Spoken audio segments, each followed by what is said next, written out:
Hi hello మీ అందరి కోసం నేను ఒక మంచి కథని తీసుకొచ్చేసాను, వినండి. ఒక ఊళ్ళో ఒక శ్రీమంతుడు అపార దానకర్ణుడు.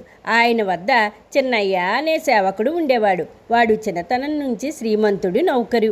ఒకనాడు శ్రీమంతుడు చిన్నయ్యతోటి కూడా ఒక సంతకు వెళితే అక్కడ ఒక ఖరీదైన రథం కనబడింది.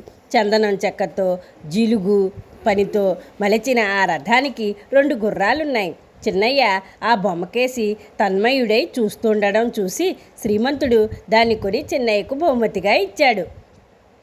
ఒకనాడు శ్రీమంతుడి ఇంటికి ఒక అతిథి వచ్చి చిన్నయ్య గదిలో ఉన్న చందన రథాన్ని చూసి ముగ్ధుడై, ఎంత అందంగా ఉంది, ఇలాంటిది ఎక్కడా దొరుకుతుంది, ఎలా దొరుకుతుంది అని అడిగాడు. వెంటనే శ్రీమంతుడు, దాన్నే తీసుకోండి అని చిన్నయ్య చేత ఆ శిల్పాన్ని తన అతిథికి ఇప్పించాడు. చిన్నయ్య మనసు ఎంతో చిన్నబోయింది.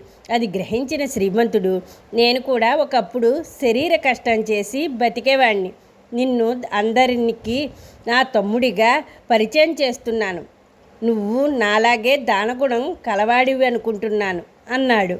ఆ మాటలతో చిన్నయ్య మనసు శాంతించింది.